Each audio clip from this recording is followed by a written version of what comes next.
The space around Jupiter looked like a graveyard.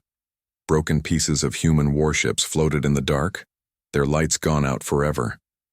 Captain Jake Morrison stood on the bridge of his ship, the UES Guardian, watching the enemy fleet move closer, to Earth.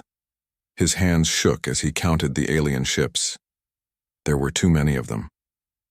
The Zephyrian Empire had been winning wars across the galaxy for 300 years. Every planet they attacked fell within days. Their weapons were too strong, their shields too thick, and their ships too fast. Now they had come for Earth. Jake had watched Admiral Lisa Carter die just 10 minutes ago. Her flagship, the UES Defender, had exploded when 3 alien ships hit it at the same time. The Admiral had been his friend for 15 years. Now she was gone, along with her crew of 800 people. "Captain, we are getting orders to run," said Pete Williams from his seat at the communication desk. His voice was quiet and scared. "All ships that can still move should go back to Earth." Jake looked at the main screen. The alien ships looked like giant crystals floating in space. They were beautiful and deadly. Their weapons shot beams of pure energy that could cut through any armor humans had ever made. When those beams hit a human ship, the ship simply melted. The Guardian had been lucky so far.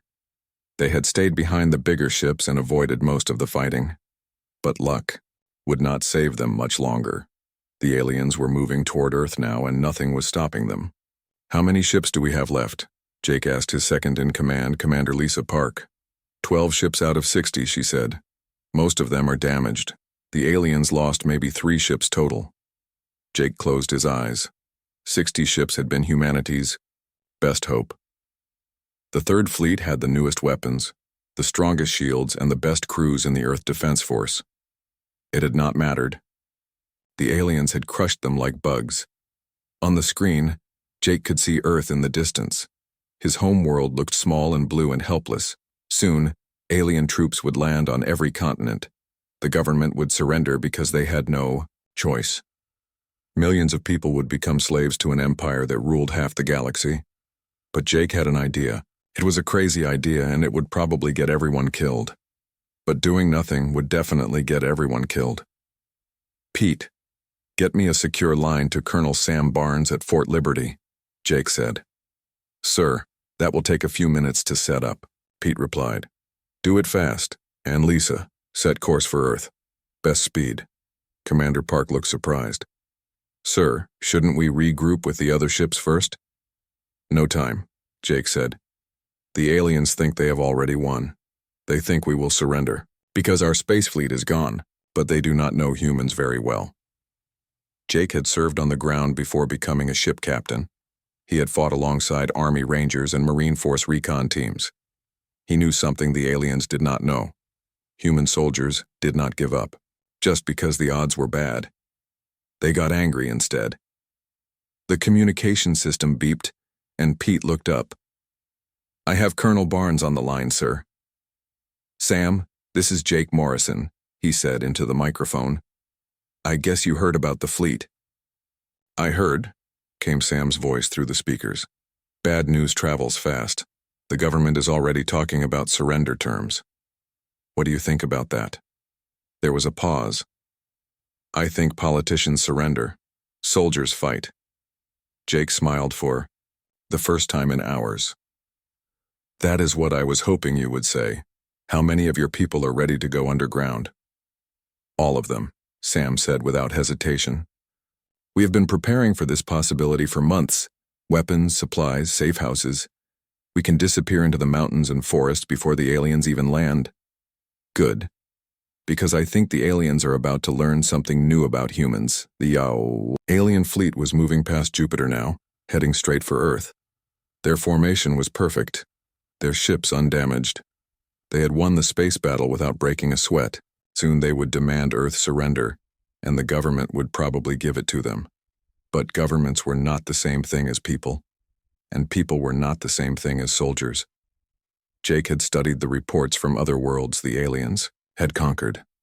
The pattern was always the same. The aliens would destroy the space defenses, land their troops, and take control of the major cities. The local government would surrender to save lives. The aliens would set up their administration, and start ruling their new territory. What the aliens had never faced was a species that fought back after losing. They had never conquered a world where the defeated soldiers disappeared into the wilderness and kept fighting. They had never ruled a planet where every citizen was a potential enemy. Earth was about to teach the Zephyrian Empire a lesson it would never forget. "Sam, how long do you need to get your people in position?" Jake asked. "Give me 6 hours after the landing starts," Sam replied. "By then, my teams will be scattered across 3 continents. The aliens will control the cities, but they will never control the countryside. What about weapons? The aliens have energy shields that stop bullets." Sam laughed, but it was not a happy sound. "Jake, these aliens have been fighting high-tech wars for 3 centuries. They know how to stop laser beams and plasma bolts. But I bet they have never seen a 50 caliber rifle bullet moving at 3,000 feet per second." Jake understood. The aliens were prepared for advanced weapons. They might not be ready for simple ones. "There is something else," Sam continued. "These aliens are used to fighting other aliens. They expect their enemies to fight the same way they do. But humans fight dirty when we have to. We use tricks they have never seen before." The Guardian was approaching Earth now. In a few hours, the alien fleet would arrive. The invasion would begin, and the government would surrender. The aliens would think they had won another easy victory. They were wrong. 3 months had passed since the alien ships landed on Earth. The Zephyrian Empire now controlled every major city on the planet. Their tall, thin soldiers walked the streets with energy weapons that could kill a human in one shot. Giant flying machines patrolled the skies, watching everything below with cameras that could see for miles. The President of Earth had signed the surrender papers on live television. The Secretary General of the United Nations had made a speech about cooperation and peace. Most people stayed in their homes and tried to avoid the alien patrols. The news said everything was under control. But in the Rocky Mountains of Colorado, Colonel Sam Barnes knew the truth was different. The government had surrendered, but the soldiers had not. They had simply disappeared. Sam crawled out of a hole in the ground that looked like just another pile of rocks. The entrance to his bunker was hidden so well that even human eyes could not find it from 10 feet away. Inside the mountain, his people had built a base that the aliens would never discover. "Morning report, sir," said Sergeant Tony Rodriguez, coming up from another hidden entrance 50 yards away. Tony looked like a homeless man. His clothes were dirty and torn. His face had not been shaved in weeks. He carried an old hunting rifle that was older than his grandfather. This was exactly what Sam wanted. The aliens were looking for soldiers, so his people had learned to look like anything except soldiers. "What do you have for me, Tony?" Sam asked, taking the folded paper Tony offered. "Team Alpha hit the power station outside Denver last night. The aliens think it was an equipment failure. Team Bravo destroyed 3 of their supply trucks on Highway 70, made it look like an accident, and Team Charlie planted bombs in the train tunnel near Grand Junction." Sam smiled as he read the report. The aliens controlled the cities, but they needed to move supplies between those cities. Every road, every railroad, every power line was a target, and humans knew this country better than any alien ever could. "Casualties?" Sam asked. "None on our side. The aliens lost maybe 20 soldiers. Total. Good. What about supplies? We took everything from the trucks before we blew them up. Food, medical equipment, and some kind of alien communication devices. The tech people want to look at those." Sam nodded. His people were not just destroying alien supplies. They were stealing them. Every piece of alien equipment they captured was studied by human engineers who were learning how the enemy technology worked. In the distance, an alien patrol ship flew over the mountains. It was searching for the resistance base just like it did every day. The ship's sensors could detect metal, electronics, and heat signatures from miles away. But Sam's people had learned to hide from all of those things. The bunkers were dug deep into solid rock and covered with natural materials. The soldiers used old equipment that did not give off electronic signals. They moved at night and stayed underground during the day. They communicated with hand signals and written messages instead of radios. "Any word from the other groups?" Sam asked. "Captain Ryan Kelly's team in New York took out an alien command post in Brooklyn. Commander Linda Washington hit 3 alien patrols in Louisiana, and there's a new group starting up in Texas. They want to know if we can send them some supplies. Sam looked at his map. Red pins showed where his teams were operating. Blue pins showed alien bases and patrol routes. Green pins showed successful attacks. There were more green pins every day. The aliens had won the war in space. They had taken the cities and forced the government to surrender. But they had never fought an enemy like this. Every human soldier who had gone underground was now a teacher, showing civilians how to fight back. "Sir, we have a problem," said Lieutenant Amy Foster, climbing up from the main bunker. Amy had been an intelligence officer before the invasion. Now she was Sam's expert on alien tactics. "What kind of problem?" Sam asked.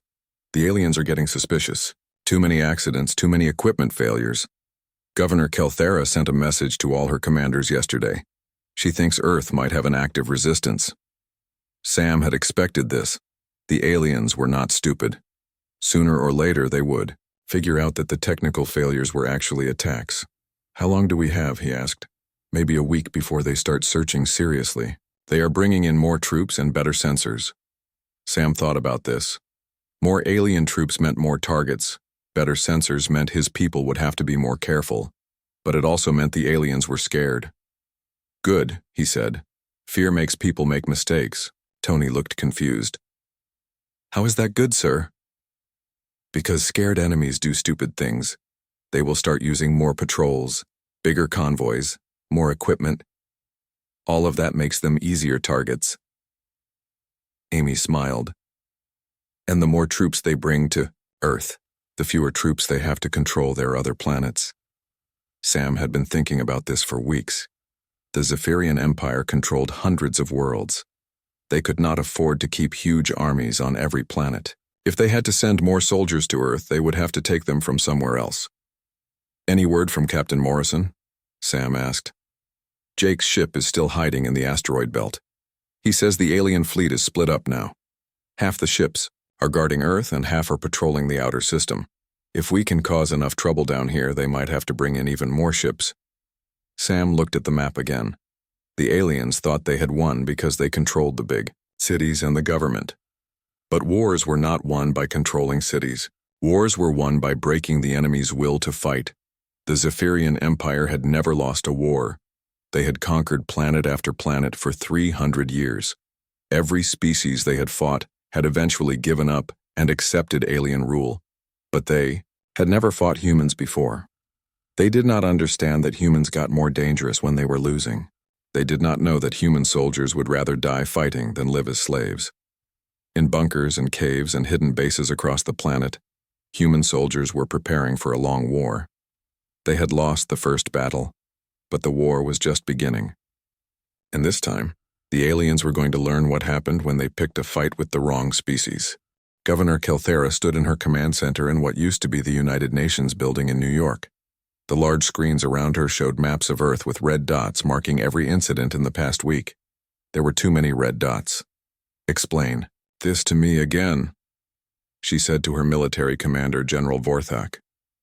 Her voice was cold and angry. "How can primitive humans cause so much damage?" General Vorthak looked uncomfortable.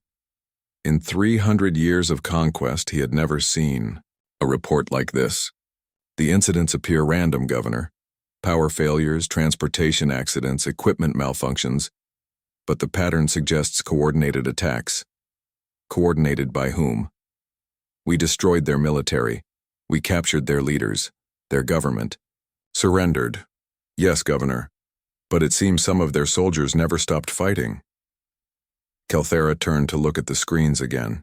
In the past week alone, 12 power stations had failed, 18 supply convoys had been destroyed, and 23 communication towers had stopped working. Her engineers said most of the damage looked accidental, but accidents did not happen this often. "Double the patrols," she ordered. "Triple the sensor sweeps. I want these humans found and eliminated." But finding the humans was harder than anyone expected. 2,000 miles away in the mountains of West Virginia, Staff Sergeant Kevin Brooks was showing his team why the aliens were having so much trouble. Kevin lay flat on his stomach behind a fallen tree. looking through the scope of his rifle. 800 yards away, a Zephyrian patrol was walking along a forest road. The aliens moved in perfect formation, their energy weapons ready, their sensors scanning for threats. "Target acquired," whispered Corporal Diana Clark, who was spotting for Kevin through her own scope. "Lead alien, center of formation." Kevin's rifle was over 200 years old. His grandfather had used it to hunt deer in these same mountains. The bullets it fired were simple chunks of lead and copper that moved fast enough to punch through tree trunks. The aliens had never seen weapons like this. Their personal shields were designed to stop energy beams and plasma bolts. They could deflect laser fire and absorb particle beams, but they had never been tested against old-fashioned bullets. Kevin squeezed the trigger. The rifle made a loud crack that echoed through the forest. 800 yards away, the Zephyrian officer fell to the ground, a hole through his chest, where his shield had failed to stop the bullet. The other aliens looked around in confusion. Their sensors showed no energy weapons firing. Their equipment detected no electronic signatures. As far as their technology was concerned, their officer had simply fallen over and died. Kevin and Diana were already moving. They crawled backward through the brush, using skills their fathers had taught them for hunting animals. Within minutes, they had disappeared into the forest, leaving no trace except a dead alien and a lot of confused soldiers. 300 miles south in the ruins of Atlanta, Army Ranger Captain Helen Turner was teaching the aliens another lesson they had never learned. She crouched in the basement of a destroyed building, watching her demolitions expert work. Sergeant Carlos Martinez had spent weeks studying how the aliens built their bases. Their construction was incredibly strong against energy weapons. The materials could absorb laser fire and deflect plasma beams without taking damage. But Carlos had discovered something interesting. "Their buildings are designed like computer chips," he explained to Helen as he placed blocks of explosive around the support pillars. "Very strong in some directions, very weak in others. They never thought about old-fashioned explosives." Biabo. Alien command center above them controlled military operations for the entire southeastern United States. It was supposed to be impossible to destroy. The walls were made of materials that could survive a direct hit from a spacecraft weapon. But the building had one weakness. The support structure was designed to handle energy attacks from above and to the sides. It was not designed to handle explosions from below. Carlos finished placing his charges and checked his timer. 30 seconds, Captain." Helen and her team ran through the tunnel they had dug to reach the building. Behind them, the explosives went off in a carefully planned sequence. The alien materials that could stop any energy weapon crumbled like sand when the support pillars disappeared. The command center collapsed in a cloud of dust and debris. Inside, dozens of alien officers and their equipment were crushed. It would take weeks for the Zephyrians to rebuild their command structure in the region. By the time alien reinforcements arrived at the scene, Helen's team was miles away. The aliens found no trace of human soldiers, no evidence of advanced weapons, no electronic signatures to track. As far as they could tell, the building had simply fallen down. Governor Calthera received the report about Atlanta while she was still trying to figure out what had happened to her patrol in West Virginia. Her military advisors had no explanation for either incident. "Governor, we are receiving similar reports from around the globe," General Vorthak said. "Attacks in Europe, Asia, Australia, South America. The pattern is the same everywhere. No energy signatures, no electronic traces, no evidence of advanced weapons." "Then what are they using?" Calthera demanded. "We think they are using primitive projectile weapons and chemical explosives. Technologies we have not encountered in over a century." Calthera could not believe what she was hearing. "You are telling me that these humans are defeating our forces with ancient weapons?" "It appears so, Governor. Our shields and sensors are not designed to detect or stop such primitive attacks." On the screens around them, more red dots appeared. A supply depot in Germany had exploded. A communication tower in Japan had been destroyed. A patrol in Brazil had been ambushed. Each attack was small, but together they were crippling the alien occupation. The humans were fighting a kind of war the Zephyrian Empire had never seen. They did not try to hold territory or defend cities. They struck quickly and disappeared. They used weapons so old that alien technology could not detect them. Most importantly, they never gave up. Every time the aliens destroyed one human team, two more appeared. Every successful attack inspired more humans to join the resistance. Governor Kelthera was beginning to understand that she was not just fighting human soldiers. She was fighting an entire species that refused to accept defeat, and for the first time in her long military career, she was not sure she could win. The war was changing. Governor Kelthera could see it in the reports that flooded her desk every morning. What had started as small attacks by hidden human soldiers was becoming something much bigger and more dangerous. "Show me the latest numbers," she ordered General Vorthak as they stood in the command center. "In the past month, we have lost 47 patrol units, 18 command posts, and 63 supply convoys," Vorthak reported. "Our casualties are approaching 3,000 soldiers." Kelthera felt a chill run down her spine. The Zephyrian Empire had conquered hundreds of worlds, but they had never lost 3,000 soldiers in a single month. Most planets surrendered after losing a few hundred defenders. "What about reinforcements?" she asked. "The High Command is sending 2 more divisions, but they will not arrive for another 6 weeks. And Governor, there is something else. The humans are adapting." In the Nevada desert, Air Force Captain Billy Thompson was proving Vorthak's point.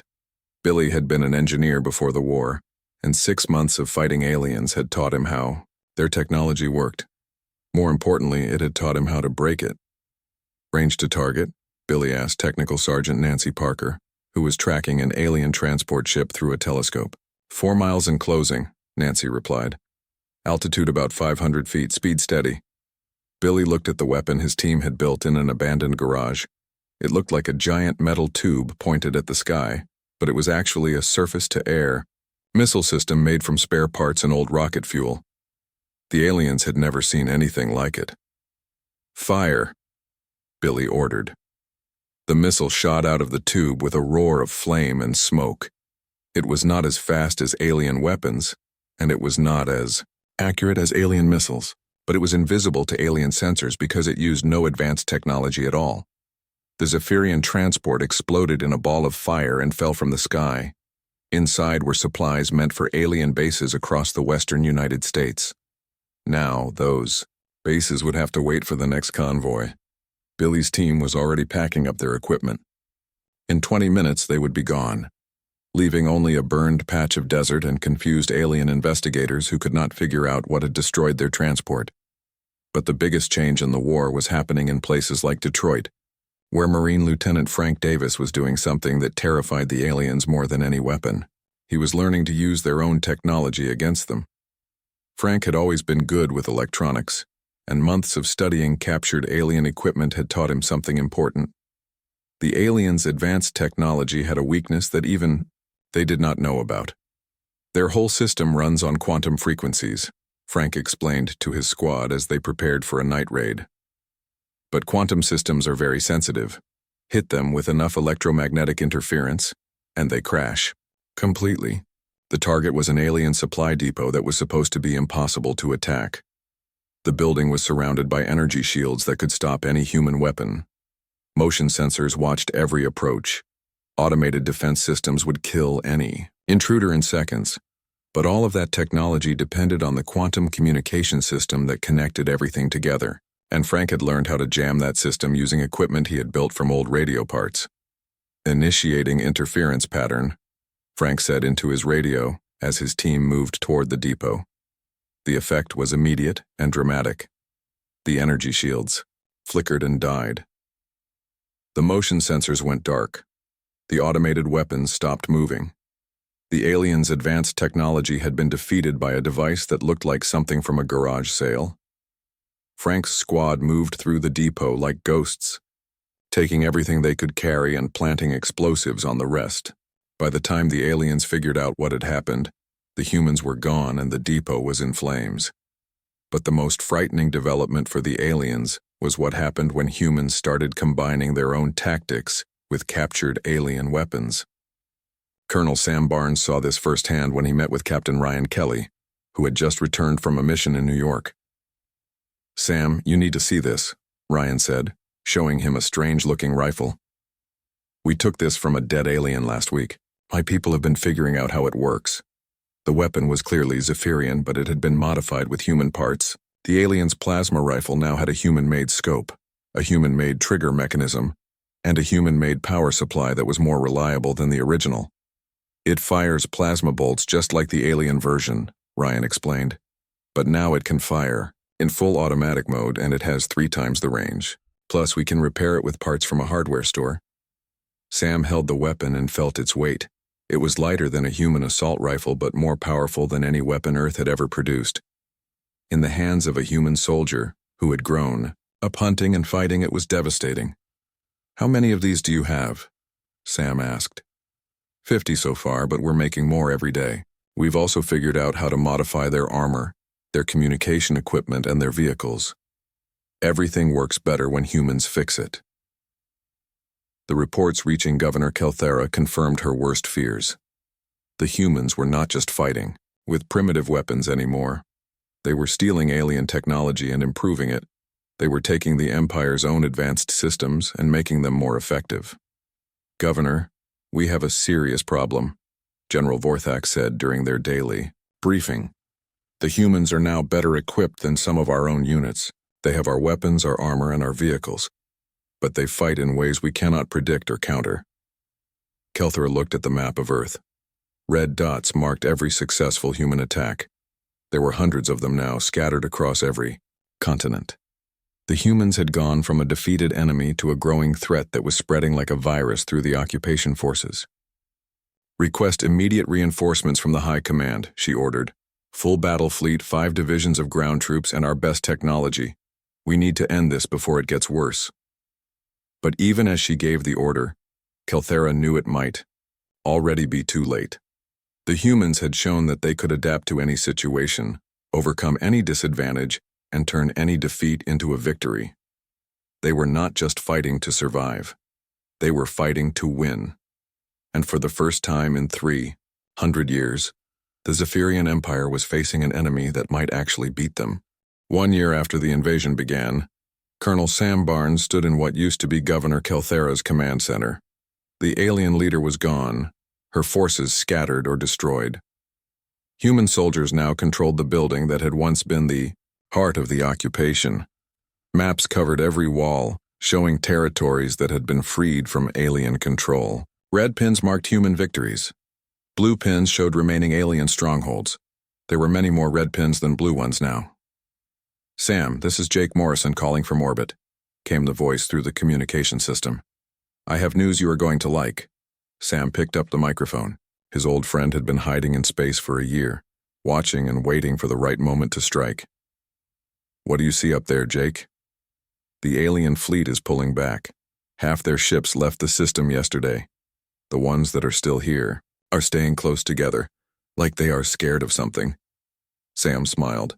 The aliens had good reason to be scared. What had started as a few hundred soldiers hiding in the mountains had become an army of millions. Every successful attack had inspired more humans to join the fight. Every alien defeat had shown the world that the invaders could be beaten. Any word from the other resistance groups? Sam asked. Captain Ryan Kelly reports that New York is completely liberated. Commander Linda Washington says the aliens have abandoned most of the South. And there are new reports coming in from every continent. The aliens are losing everywhere. The transformation had been amazing to watch. Human engineers, led by Dr. Michelle Roberts, had reverse-engineered enough alien technology to build new weapons that were better than anything the Zephyrians had. Human tactics, combined with alien equipment, had created a fighting force unlike anything the galaxy had ever seen. But the real victory was not in the weapons or the technology. It was in the spirit of the people who refused to give up. Sergeant Major Chris Anderson walked into the command center, carrying something that made Sam's heart swell with pride. It was the flag of Earth, the same flag that had been taken down when the government surrendered a year ago. "Where do you want this, sir?" Chris asked. "On the roof," Sam said, "where everyone can see it." As Chris left to raise the flag, Sam thought about everything that had happened. The aliens had come to Earth expecting an easy victory. They had superior technology, superior numbers, and 300 years of successful conquest behind them. They should have won in a matter of days, but they had made one critical mistake. They had assumed that defeating Earth's government meant defeating Earth's people. They had never faced a species where ordinary citizens would pick up weapons and fight back. They had never conquered a world where teachers and farmers and shopkeepers would become soldiers overnight. "Sir, we are getting a transmission from the Zephyrian High Command," said Lieutenant Amy Foster from her position at the communication desk. "Put it on the main screen," Sam ordered. The image that appeared showed a tall, thin alien in an elaborate uniform. His face was pale and his eyes were wide with something that looked like fear. "I am High Admiral Zenthar of the Zephyrian Empire," the alien said. "I wish to speak with whoever leads the human resistance." Sam stepped in front of the camera. "I am Colonel Sam Barnes, Earth Defense Force. What do you want?" "We wish to discuss terms for the withdrawal of our forces from your planet." Sam almost laughed. A year ago, the aliens had demanded Earth's surrender. Now they were asking permission to leave. "The terms are simple," Sam said. "All alien forces leave Earth immediately. All human prisoners are released. All stolen resources are returned, and you never come back." "That is acceptable," the alien said quickly. "But we must warn you. Other species in the galaxy will not be pleased by your victory. They may try to attack you in the future." "Let them come," Sam replied. "We will be ready." The transmission ended and the command center erupted in cheers. After a year of fighting, the war was over. Earth was free. But Sam knew the real victory was bigger than just one planet. News of Earth's liberation was already spreading across the galaxy. On worlds that had been conquered by the Zephyrian Empire, people were hearing that humans had done the impossible. They had defeated an enemy that seemed unbeatable. "Sir, we are getting reports from across Zephyrian space," Amy said, looking at her instruments with excitement. "Rebellions are starting on dozens of worlds. The aliens are losing control of their empire." Sam nodded. He had expected this. The Zephyrian Empire had ruled through fear and the belief that resistance was useless. Earth had proven that even the strongest empire could be defeated if people were willing to fight for their freedom. Jake Morrison's voice crackled through the speakers again. "Sam, the alien fleet is jumping to hyperspace. They are really leaving." "Good riddance," Sam said. "How are things looking in the outer system?" "Clear skies as far as I can see. Earth belongs to humans again." Outside, Sam could hear celebrations beginning in the streets. People who had lived under alien rule for a year were finally free to celebrate their victory. Children who had hidden in basements were playing in the sunlight again. But the celebration was mixed with something else. It was mixed with the knowledge that humans had changed. They had faced an enemy that conquered worlds for 300 years, and they had won. They had proven that human soldiers fighting for their homes and families were the most dangerous force in the galaxy. As the flag of Earth was raised over the former alien command center, Sam thought about the future. Other species might try to attack humanity someday. But if they did, they would face an enemy that had learned to turn any disadvantage into a weapon, any defeat into a victory. The aliens had thought they won when Earth's government surrendered. They had learned too late that governments were not the same thing as people, and surrender was not the same thing as defeat. The war was over, but the legend was just beginning. Across the galaxy, the name human would be spoken with respect and fear. And somewhere in the dark of space, other, potential conquerors would ask themselves a simple question: what do we do when the humans come for us?